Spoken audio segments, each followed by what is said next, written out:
नमस्कार दोस्तों, आप सभी का आपके अपने YouTube channel MP study IQ GK के YouTube चैनल पर बहुत स्वागत है। फ्रेंड्स, आज की वीडियो हम साइंस जीके के इंपॉर्टेंट क्वेश्चन लेके आए हैं जो कि आपके RRB, NTPC, SSC GD, RP constable और इसी प्रकार के गवर्नमेंट एग्जाम पूछे गए हैं।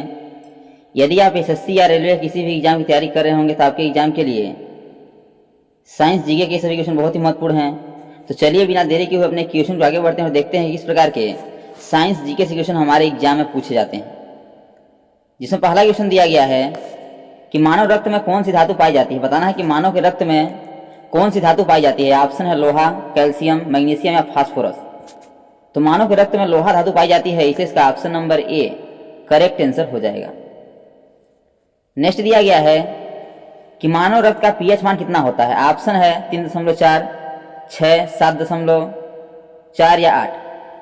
तो पहले आपको समझना पड़ेगा कि पीएच होता क्या है। पीएच का फुल फॉर्म होता है पोटेंशियल ऑफ हाइड्रोजन, यानी जो पीएच की वैल्यू होती है यह होता है अम्ल व क्षार में। यदि अम्ल की बात की जाए तो अम्ल में पीएच का वैल्यू होता है 0 से अधिक 7 से कम, और क्षार में जो होता है ये पीएच का वैल्यू होता है 7 से अधिक और 14 से कम। ये क्या होता है, इनकी वैल्यू होती है। तो जो रक्त होता है क्या होता है, थोड़ा क्षारीय प्रकृति का होता है। जब क्षारीय प्रकृति का होगा तो क्या होगा, वह 7 से अधिक होगा और 14 से कम होगा।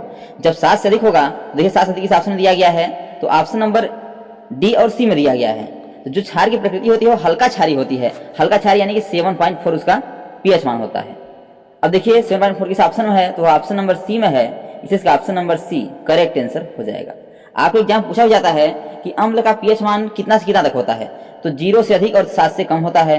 यदि पूछा जाए कि क्षार का पीएच मान कितना से अधिक कितना तक होता है, तो 7 से अधिक और 14 से कम होता है। इसको भी याद रखिएगा। और पीएच मान की खोज सर्वप्रथम सोरेनसन, याद रखिएगा, सोरेनसन नामक वैज्ञानिक ने किए थे। नेक्स्ट दिया गया है कि पुरुषों की नसबंदी को क्या कहा जाता है। बताना है कि पुरुषों की नसबंदी को क्या कहा जाता है। ऑप्शन है वैसेक्टोमी, ट्यूबेक्टोमी, न्यूरेटोमी या सेक्डेमी। जो पुरुषों की नसबंदी होती है उसे हम वैसेक्टोमी कहते हैं, इसलिए इसका option number A correct answer हो जाएगा। यदि बात करें महिला की नसबंदी क्या कहते हैं, तो महिला की नसबंदी को हम ट्यूबेक्टोमी कहते हैं, ट्यूबेक्टोमी कहते हैं।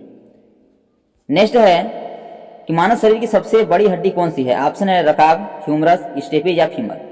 तो सबसे बड़ी हड्डी की बात की गई है, तो सबसे बड़ी हड्डी आपका फीमर में होती है, जो कि आपका जांघ में पाई जाती है। कहाँ पाई जाती है, तो जांघ में पाई जाती है, इसलिए इसका ऑप्शन नंबर जो डी है ही आपका राइट आंसर हो जाएगा, फीमर। नेक्स्ट, मानव में पाचन क्रिया कहाँ प्रारंभ होती है। बताना कि मानव में पाचन क्रिया कहाँ से प्रारंभ हो जाती है। ऑप्शन है मलाशय, अमाशय, मुख या पक्वाशय।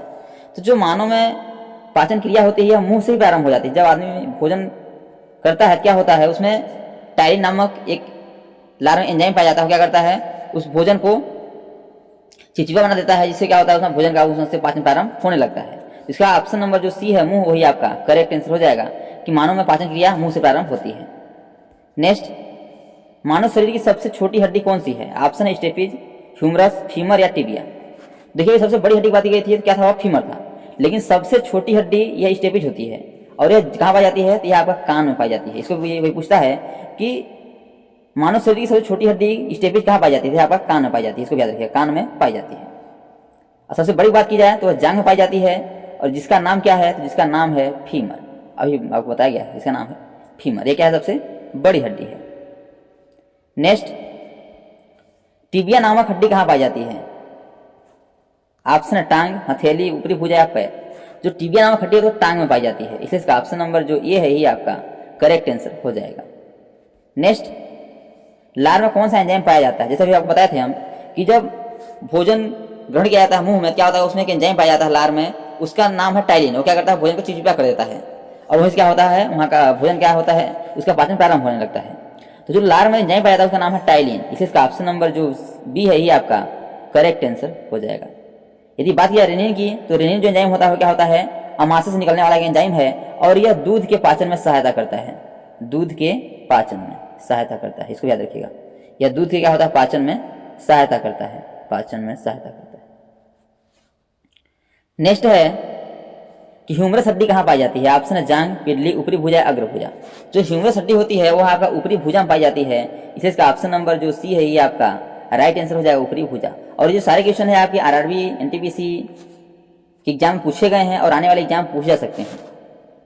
नेक्स्ट है कि पाचन तंत्र का हिस्सा नहीं है। बताना है कि यकृत, पित्ताशय, कार्निया और आंत, इसमें पाचन तंत्र का हिस्सा कौन सा नहीं है, यानी कि किस भाग में पाचन नहीं होता है। तो यकृत में पाचन होता है, क्योंकि यकृत पित्ताशय में पित्त रसा स्राव होता है जो कि भोजन का क्षारी करता है, यहाँ भी पाचन होता है, और आंत में भोजन का पाचन होता है। लेकिन जो कार्निया है यह आंख का भाग है, पाचन का भाग नहीं है। किसका भाग है? यह आंख का भाग है। यहाँ का पाचन यहाँ नहीं होता है, क्योंकि यह क्या है? आंख का भाग है। तो जो ऑप्शन नंबर सी है ये आपका राइट आंसर हो जाएगा। तो दोस्तों यदि यह वीडियो अच्छा लगे तो वीडियो को लाइक, शेयर व सब्सक्राइब जरूर करिए, ताकि जब भी न्यू वीडियो अपलोड हो सबसे पहले नोटिफिकेशन तक पहुंचे। आपका अगला क्वेश्चन दिया गया है कि पाचन क्रिया में प्रोटीन निम्नलिखित में से किस पदार्थ में बदल जाते हैं। बताना जब पाचन होता है तो प्रोटीन किस पदार्थ में बदल जाते हैं। ऑप्शन है वसा, ग्लूकोज, अमीनो अम्ल या शर्करा। तो पाचन होने के बाद जो प्रोटीन होता है वह अमीनो अम्ल में बदल जाता है, इसलिए इसका ऑप्शन नंबर जो सी है ये आपका राइट आंसर हो जाएगा, अमीनो अम्ल। नेक्स्ट है कि पित्त जमा होता है। ऑप्शन है पित्ताशय में, ग्रहणी में, यकृत में या प्लीहा में। इसमें बहुत डाउट होता है, क्योंकि आपके एग्जाम में दो प्रकार से क्वेश्चन पूछता है। पूछता है पित्त जमा होता है और पूछता है कि पित्त का श्रावण कहाँ से होता है। तो पित्त का श्रावण कहाँ से होता है, यानी पित्त का उत्पादन कहाँ से होता है? श्रावण होता है आपका यकृत यानी लीवर से। लेकिन पित्त जमा कहाँ होता है? तो जमा होता है पित्ताशय में। इसलिए इसका ऑप्शन नंबर जो ये है ये आपका राइट आंसर हो जाएगा। यदि पूछे आपसे कि पित्त का उत्पादन कहाँ से होता है यानी श्रावण कहाँ से होता है, तो होता है आपका यकृत यानी लीवर से। लेकिन यदि पूछे कि जमा कहाँ होता है तो जमा आपका पित्ताशय में होता है। नेक्स्ट, मानव शरीर में रक्त बैंक का कार्य कौन करता है। बताना है मानव शरीर में रक्त बैंक का कार्य कौन करता है। ऑप्शन है प्लीहा, फेफड़ा, हृदय या यकृत। तो मानव शरीर में जो रक्त बैंक का काम है यह आपका प्लीहा करता है, इसलिए इसका option number A correct answer हो जाएगा, प्लीहा। आप एग्जाम पूछा जाता है कि सबसे अधिक व्यस्त अंग कौन सा है, तो वह है आपका हृदय। क्या है? यह सबसे अधिक व्यस्त अंग है, व्यस्त अंग। और यही पूछता है कि हृदय का भार कितना होता है, तो हृदय का भार होता है लगभग 300 ग्राम। इसको याद रखिएगा, 300 ग्राम। यकृत की बात की जाए तो यह सबसे बड़ी ग्रंथि है। यह क्या है? सबसे बड़ी ग्रंथि है, और इसका भार 1.5 से 2 किलोग्राम होता है, 1.5 से 2 किलोग्राम होता है। इसको याद रखिएगा, क्योंकि ये भी एग्जाम में ऐसे क्वेश्चन पूछे जाते हैं। नेक्स्ट है कि शरीर का कौन सा अंग रक्त उत्पादन करता है। बताना है शरीर का कौन सा अंग रक्त उत्पादन करता है। ऑप्शन है मस्तिष्क, अस्थि मज्जा, हृदय या फेफड़ा। तो रक्त का उत्पादन अस्थि मज्जा में होता है, यानी बोन मैरो में होता है, इसलिए इसका option number B correct answer हो जाएगा। यदि बात करें मस्तिष्क की, तो आपको एग्जाम पूछता है कि ऐसी कौन सी कोशिका है जहां क्या होता है कि कोशिकाओं का विभाजन यानी कोशिका का निर्माण नहीं होता है, तो होता है मस्तिष्क। मस्तिष्क क्या होता है? सबसे कम कोशिकाओं का निर्माण होता है। और इसका वजन की बात की जाए तो वजन आपका होता है, औसतन की बात की जाए तो 1400 से 1450 ग्राम के बीच इसका भार होता है, इसका मस्तिष्क का। इसको याद रखिएगा। नेक्स्ट है कि पेस मेकर का संबंध किससे है। ऑप्शन है गुर्दा, दिमाग, फेफड़ा या हृदय। तो पेस मेकर का संबंध आपका हृदय से है, इसलिए इसका option number D correct answer हो जाएगा। नेक्स्ट दिया गया है कि रक्त में लाल रंग निम्न में से किसके कारण होता है। बताना रक्त का लाल रंग किसके कारण होता है। ऑप्शन है हीमोग्लोबिन, प्लाज्मा, आरबीसी या डब्ल्यूबीसी। तो रक्त का लाल रंग हीमोग्लोबिन के कारण होता है, इसलिए इसका ऑप्शन नंबर जो बी है ये आपका करेक्ट आंसर हो जाएगा। और इसमें लोहा यानी कि Fe लोहा धातु पाई जाती है। यदि बात करें हम प्लाज्मा की, तो प्लाज्मा क्या होता है? यह भी रक्त का भाग होता है। इसमें क्या होता है कि प्लाज्मा जैसे आपका होगा रक्त आपको इसमें प्लाज्मा जो होता है यह आपका इसमें 80% क्या होता है?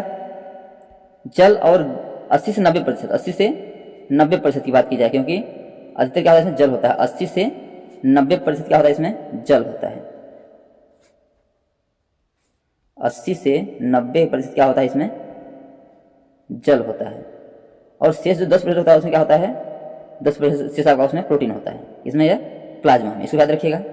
एग्जाम पूछा जाता है कि प्लाज्मा में अधिक मात्रा में क्या पाया जाता है, तो आपका जल पाया जाता है। यदि बात की आरबीसी की, तो आरबीसी का पूर्ण रूप होता है रेड ब्लड सेल, और इसका जीवनकाल क्या होता है? 120 दिन होता है। इसको याद रखिएगा, क्योंकि एग्जाम पूछता है कि आरबीसी का जीवनकाल कितना होता है? 120 दिन होता है। और डब्ल्यूबीसी बात की जाए तो डब्ल्यू, ये देखिए यहाँ टाइम मिस्टेक हो गया है, डब्ल्यूबीसी यानी व्हाइट ब्लड सेल, इसका जीवनकाल की बात की जाए तो 3 से 5 दिन होता है। इसको याद रखिएगा, 3 से 5 दिन होता है। नेक्स्ट, मानव शरीर में लाल रक्त का निर्माण कहाँ होता है। तभी जैसे बताए थे कि अस्थि मज्जा में होता है, इसलिए इसका option number D right answer हो जाएगा, अस्थि मज्जा, बोन मैरो। अगला है कि रक्त समूह खोज किसने की थी। बताना रक्त समूह खोज किसने की थी। ऑप्शन है लैंडस्टीनर, लिवाइन, बिएनर या लीवेनहार। तो रक्त समूह खोज लैंडस्टीनर ने की थी, इसका option number A correct answer हो जाएगा। अब रक्त समूह क्या क्या होते हैं? 4 होते हैं। ए रक्त समूह की बात की जाए तो ये होता है ए रक्त समूह, बी, ओ और ये बी। जो ओ होता है क्या होता है, यह सर्वदाता होता है, सर्वदाता पूछा एग्जाम में, सर्वदाता कौन होता है तो वो होता है। और बी क्या होता है, सर्वग्राही होता है, यह सर्वग्राही, यही पूछता है एग्जाम में कि सर्वग्राही रक्त समूह कौन सा है, तो ये भी है, ये भी है, इसको याद रखिएगा। यदि बात की जाए लेवेनहॉक की, इन्होंने क्या की थी, जीवाणु खोज की थी, जीवाणु खोज की थी। और इसके अलावा इन्होंने जीवाणु के अलावा एंटनी वान लेवेनहॉक ने जीवाणु खोज की थी, और जीवाणु के अलावा इन्होंने शुक्राणु की भी खोज की थी, इसकी तो शुक्राणु की भी खोज की थी। और इसके अलावा इन्होंने जीवित कोशिका की खोज की थी, क्या की थी, जीवित कोशिका की भी खोज की थी, इसको याद रखिएगा, जीवित कोशिका की खोज, जीवित कोशिका की खोज भी इन्होंने ही की थी। ये सब याद रखिएगा क्योंकि एग्जाम पूछा जाता है कि एंटनी वान लेवेनहॉक ने किसी खोज की थी, इन्होंने जीवाणु खोज की थी, शुक्राणु खोज की थी और जीवित कोशिका की खोज की थी। नेक्स्ट है कि मानव शरीर में खून की शुद्धिकरण की प्रक्रिया को क्या कहते हैं, डायलिसिस, हीमोलाइसिस, ऑस्मोसिस या पैरालिसिस। तो मानव शरीर में जो खून की शुद्धिकरण की प्रक्रिया होती है उसे डायलिसिस कहते हैं। इसका ऑप्शन नंबर जो ए है ये आपका राइट आंसर हो जाएगा।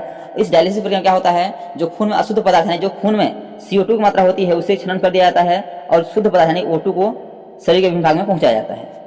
यह कब किया जाता है, जब मानव का किडनी यानी कि गुर्दा, किडनी यानी गुर्दा क्या होता है, खराब हो जाता है, इस स्थिति में डायलिसिस कराना पड़ता है।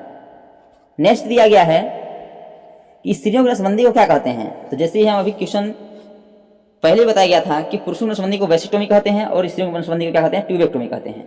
जो ऑप्शन नंबर बी है ये आपका राइट आंसर हो जाएगा, ट्यूबेक्टोमी। तो दोस्तों thanks for watching this video. यह वीडियो आपको कैसा लगा कमेंट बॉक्स में जरूर बताइएगा, और यदि यह वीडियो को अच्छा लगे तो वीडियो को लाइक शेयर सब्सक्राइब कर बेल आइकन को प्रेस करना भूलिएगा, ताकि जब भी नई वीडियो अपलोड सबसे पहले नोटिफिकेशन पहुंचे। तो आज तक इतना ही, मिलते हैं नेक्स्ट वीडियो में, तब तक के लिए जय हिंद, वंदे मातरम।